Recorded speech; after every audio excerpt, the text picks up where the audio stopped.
বাবুই পাখি দেখেন নাই? হাতে রাখো, এত সুন্দর দামি নাম লেখা আর নিচে রেখে দিচ্ছে। ছি ছি ছি। কথা শুনতেছেন ভাই? বাবুই পাখির ঘর দেখছেন? সুনিপুণ দক্ষতায়, শৈল্পিক ছান্দিসিকতায় বাবুই পাখি যে ঘরটা বানায়, পৃথিবীর কোন ইঞ্জিনিয়ার বানাতে পারবো এরকম ঘর? ঝড় তুফানে মানুষের ঘরের চাল উড়ে যায়, বাবুই পাখির ডিমটাও ভাঙ্গে না। সফল কিনা? ক্ষুদ্র একটি মৌমাছির দিকে তাকান, হাজার রঙের ফুল থেকে মধু সঞ্চয় করে বনি আদমের জন্য সর্বোৎকৃষ্ট খাদ্য বানায় দেয়। তামাম দুনিয়ার কেমিস্টার, রসায়নবিদদেরকে এক জায়গায় আনলেও ফ্যাক্টরিতে ওই রকম এক ফোঁটা মধু বানায় দিতে পারবে নাকি? পারবে? মৌমাছি তার কাজে। মানুষ তো আশরাফুল মাখলুকাত, সে তো সফলতা চাইবে, কিন্তু অধিক সংখ্যক মানুষ জানে না সফলতা কোন পথে, সফলতা কোন মতে। ঠিক না? এই পৃথিবীর মানুষ সফলতা খোঁজে চার জায়গায়। কয় জায়গায়? মানি, মাসল, ম্যান্ডেট, মিডিয়া। কয়টা হইল? এটা হচ্ছে 4M থিওরি। মানি, মাসল, মিডিয়া, ম্যান্ডেট। টাকা পয়সা, পেশি শক্তি, জনসমর্থন আর প্রচার, ভাইরাল। দেখেন না বক্তাগুলো ভাইরাল হওয়ার ধান্দায় কত রকম কাজ করতেছে। কিছু বক্তা ভাইরাল হতে পরিকল্পিতভাবে স্টেজে কমিটির সাথে ঝগড়া লাগায়, ভিউজ বাড়াইতে। ঠিক না? আজে বাজে কথা বলে, কৌতুক করে, অভিনয় করে, সব হচ্ছে ভাইরাল হওয়ার ধান্দা। এই সফলতা খুঁজে কয় জায়গায়? মানি, মাসল, ম্যান্ডেট, মিডিয়া। এই একটা পথেও সফলতা নাই। সফলতা কোন পথে তা তো জানেন, মানুষের যিনি স্রষ্টা আল্লাহ তিনি। কোরআন কারীমে আল্লাহ রাব্বুল আলামিন বলেন, ইন্না খালাকনাল ইনসানা মিন নুতফাতিন আমশাজিন নাবতালিহি ফাজআলনাহু সামিআম বাসীরা। ইন্না হাদাইনাহুস সাবিলা ইম্মা শাকিরাও ওয়া ইম্মা কাফুরা। আল্লাহ রাব্বুল আলামিন বলেন, আমি মানুষকে সৃষ্টি করেছি তার পিতার এবং তার মায়ের বীর্যের মিশ্রণ থেকে। অতঃপর মানুষকে করেছি শ্রবণ শক্তি সম্পন্ন এবং চক্ষুষ্মান। অতঃপর পথ দেখায় দিছি, কোনটা হেদায়েতের পথ, সফলতার পথ, কোনটা গোমরাহির পথ, ব্যর্থতার পথ। তাদের মধ্যে কেউ সফলতার পথকে গ্রহণ করে কৃতজ্ঞ বান্দা হবে, আর কেউ ব্যর্থতার পথকে গ্রহণ করে অকৃতজ্ঞ বান্দা হয়ে যাবে। সফলতার পথ কে দেখায় দিছেন? মানুষের জীবনে চূড়ান্ত সফলতার জন্য আল্লাহ মাত্র 3টা কাজ দিছেন। কয়টা?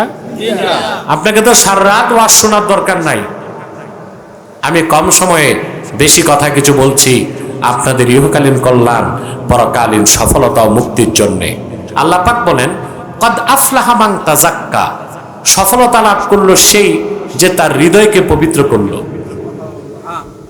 ওয়া যাকারা ইসমা রাব্বিহ, তার রবের নামে জিকির করলো। আমার দিকে তাকান, আমি জানি না আপনার এই এলাকার লোক কোন টাইপের শ্রোতা। আপনাদের এই সাইডে কিছু শ্রোতা আছে, এরা সঙ্গীত টঙ্গীত পছন্দ করে। ঠিক না? নাচানাচি লাফালাফি করলে মনে করে খুব সুন্দর ওয়াজ হচ্ছে। তারপর কিছু শ্রোতা আছে কৌতুক গল্প শুনতে চায়, লাইলি মজনুর কেচ্ছা। প্রিয় ভাইরা, আল্লাহর কোরআন থেকে কথা বলার চেয়ে শ্রেষ্ঠ কোনো ওয়াজ নাই, কিন্তু তা শোনার জন্য লাগবে মেজাজ, সুস্থ মেজাজ আর সুরুচি, বিবেক বুদ্ধি জ্ঞান। ঠিক না? আমার বিশ্বাস শ্রোতাদের অধিকাংশই এই ফার্স্ট কোয়ালিটি শ্রোতা। আলহামদুলিল্লাহ বলেন। সফলতার জন্য আল্লাহ কয়টা কাজ দিয়েছেন? তিনটা। প্রথম হচ্ছে হৃদয়কে পবিত্র করতে হবে, 2 নাম্বার হচ্ছে রবের নামে জিকির, 3 নাম্বার হচ্ছে 5 ওয়াক্ত নামাজ। সুবহানাল্লাহ। বসেন, স্টেজে কোনো উঠানামা করবেন না। এখন হৃদয় পবিত্র করার অর্থ কি এটা বুঝতে হবে না? আমার নিজস্ব কোনো বক্তব্য দিব না, 3 জন বিশ্ববিখ্যাত মুফাসসিরের স্টেটমেন্ট আপনাদের শোনাচ্ছি। তার কারণ কোরআন শরীফ থেকে মন গড়া ব্যাখ্যা দেওয়া হারাম, কত ক্ষেত্রে তা কুফর। আমাদের দেশে সব জায়গায় লেখা থাকে বিশাল তাফসিরুল কোরআন মাহফিল, শোনা যায় তাফসির একদিক বক্তা একদিক, ঠিক না? এটা কি জায়েজ না জায়েজ? না জায়েজ। লাইট বন্ধ করো। কদ আফলাহা মান তাযাক্কার ব্যাখ্যায় বিশ্ববরণ্য মুফাসসির ইমাম সুয়ুতি রাহমাতুল্লাহ লেখেন, কদ আফলাহা মান তাযাক্কা আয় তাহহারা কলবাহু মিন আয় কদ আফলাহা মান তাযাক্কা আয় তাহহারা কলবাহু বিল ঈমান। সফলতা লাভ করল সেই যে ব্যক্তি ঈমানের নূর দিয়ে তার অন্তরকে পবিত্র করল। বলেন সুবহানাল্লাহ। কি দিয়ে? বিশ্ববরণ্য আরেকজন মুফাসসির আল্লামা ইমাম ইমাদউদ্দিন ইবনে কাসির রাহমাতুল্লাহি আলাইহি, তিনি তার তাফসীরের মধ্যে লেখেন, কদ আফলাহা মান তাযাক্কা আয় তাহহারা কলবাহু বিনাশ শিরকি ওয়াল কুফরি ওয়াদ দানাস। নিশ্চয় সফলতা লাভ করলো সেই যে তার হৃদয়কে পবিত্র করলো শিরক থেকে, কুফর থেকে, আর বাতিল আকীদা থেকে। সুবহানাল্লাহ বলেন। সুবহানাল্লাহ। বিশ্ববরণ্য আরেকজন মুফাসসির আল্লামা ইমাম ফখরুদ্দিন রাজি, তিনি তাফসীর কবীরের মধ্যে লেখেন, ইন্না মারাতিবা আমালিল মুকাল্লাফি সালাসা। আল্লাহর বান্দার আমলের 3টা স্তর। তার প্রথমটা হলো ইজালাতু আকাইদিল ফাসিদাতি মিনাল কলব। ঈমান আনার মাধ্যমে হৃদয় থেকে শিরক আর কুফরকে সম্পূর্ণ ঝেড়ে মুছে সাফ করে নেওয়া। সুবহানাল্লাহ বলবেন না? তো বিশ্ববরণ্য 3 জন মুফাসসিরের স্টেটমেন্ট শুনলাম, হৃদয় পবিত্র করার অর্থ হচ্ছে ঈমান আনা আর শিরক কুফর জোরে বলতে হবে। আরে ভাই কথা বলো। শিরক কুফর দূর করা। আমি জানি না আপনাদের মুখে ললিপপ কিনা, কথা বলতে হবে। আমি কবরস্থানে না মাহফিলে, আমাকে সাপোর্ট দিতে হবে। আপনাকে মাইক খুব একটা সাপোর্ট আমাকে দিচ্ছে না, আপনাদের সাপোর্ট লাগবে। তো হৃদয় পবিত্র করার অর্থ হচ্ছে ঈমান আনা, শিরক কুফর। সুবহানাল্লাহ বলেন। সুবহানাল্লাহ। আমরা হৃদয় পাক বুঝি না, বলে ভদ্রলোক হিন্দু হইলে কি হবে, মনটা ভালো।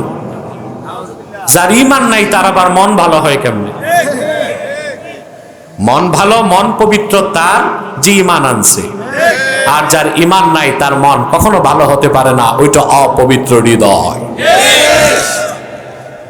মাইকম্যান আওয়াজটা একটু ধরে রাখছে, ছেড়ে দিবে আরেকটু বাড়বে, ইকো না হয়।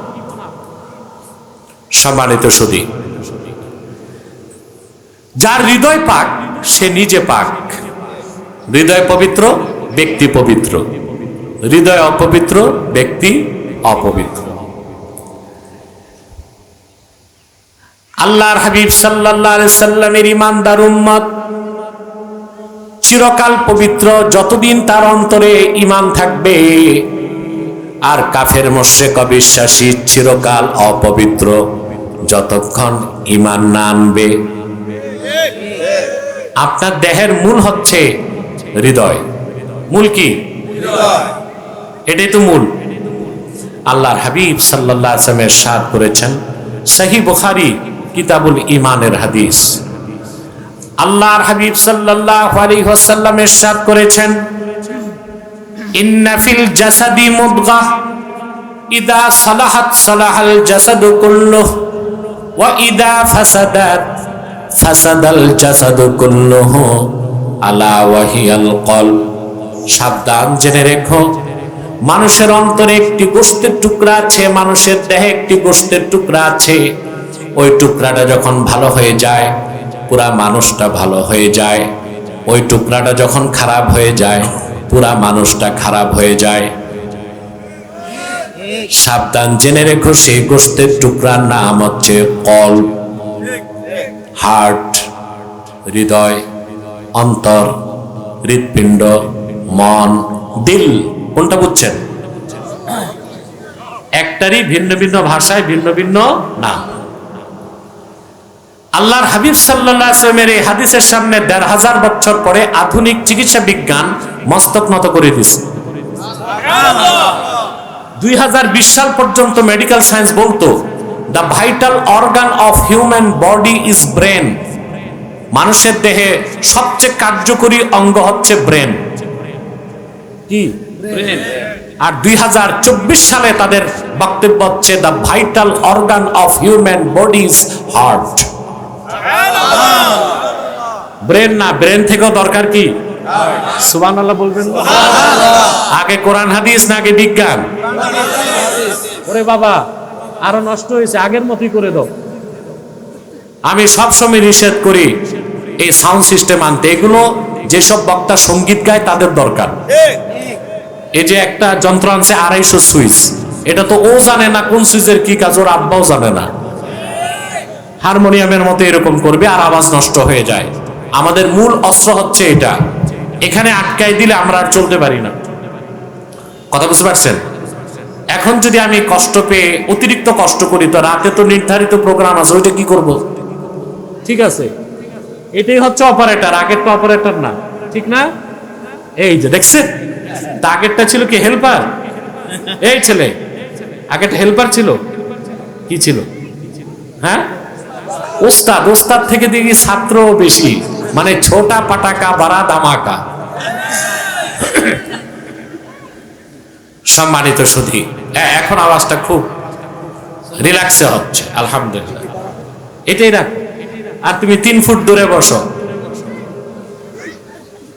প্রিয় ভাইরা, তাহলে মানুষের দেহে মূল অঙ্গ কি? সুবহানাল্লাহ বলবেন। আমি বলে থাকি human body as like state, heart is the capital of this state. মানুষের দেহ যদি হয় একটা রাষ্ট্রের মতো, অন্তর হচ্ছে সে রাষ্ট্রের রাজধানীর মতো। আপনারা জানেন মডার্ন ওয়ার পলিসি, আধুনিক যুদ্ধ নীতি বলে রাজধানী যার দেশ তার। রাজধানী যার দেশ তার। বাংলাদেশ এটার প্রমাণ পাইছেন আগস্টের ৫ তারিখ। ১৫ বছর হরতাল মিছিল মিটিং করছেন সারা দেশে, মাইর খাইছেন। আর ছাত্র জনতা যখন রাজধানী দখল করছে, দেশ আপনাদের হয়ে গেছে। রাজধানী যার দেশ। একই রীতি আমরা দেখলাম সিরিয়াতে। বাশার আল আসাদ কুখ্যাত শিয়া সম্প্রদায়ের সবচেয়ে নিকৃষ্ট সুফিয়ানা গোত্রের লোক, একেবারে নাস্তিক। 11টা বছর সে ৫ লক্ষ মানুষকে হত্যা করেছে।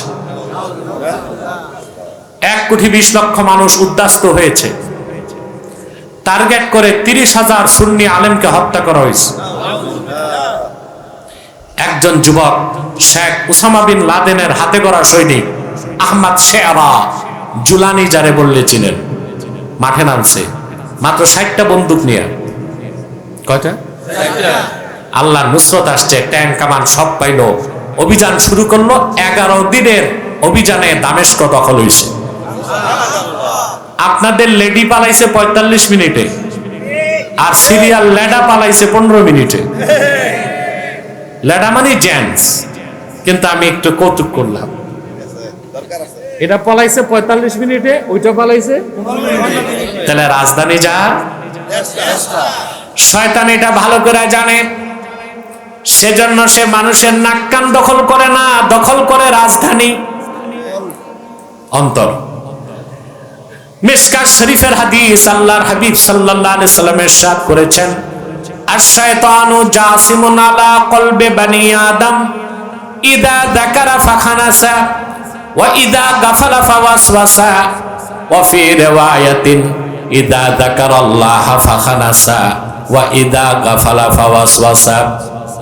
আল্লাহর হাবিব ইরশাদ করেছেন, শয়তান বনি আদমের অন্তরে আসন গেড়ে বসে যায়। বান্দা যখন আল্লাহর জিকির করে শয়তান পালায়, বান্দা যখন আল্লাহর জিকির থেকে বঞ্চিত হয় শয়তান ওয়াসওয়াসা দেয়। তাহলে মানুষের দেহটা যদি হয় রাষ্ট্রের মতো, অন্তর হচ্ছে রাজধানীর মতো। সুবহানাল্লাহ বলবেন না? যার অন্তর পবিত্র সে পবিত্র, যার অন্তর অপবিত্র সে অপবিত্র। মুমিন কখনো নাপাক যতক্ষণ ঈমান আছে, কাফের কখনো পাক হতে পারে না যতক্ষণ ঈমান না আনবে। আমি বুঝাইতে পারছি? তো কাদ আফলাহা মান তাযাক্কার মানে হচ্ছে ঈমান আনার মাধ্যমে হৃদয়কে পবিত্র করা। সুবহানাল্লাহ বলেন। ঈমানের নূর ছাড়া অন্তর কখনো পবিত্র হতে পারে না।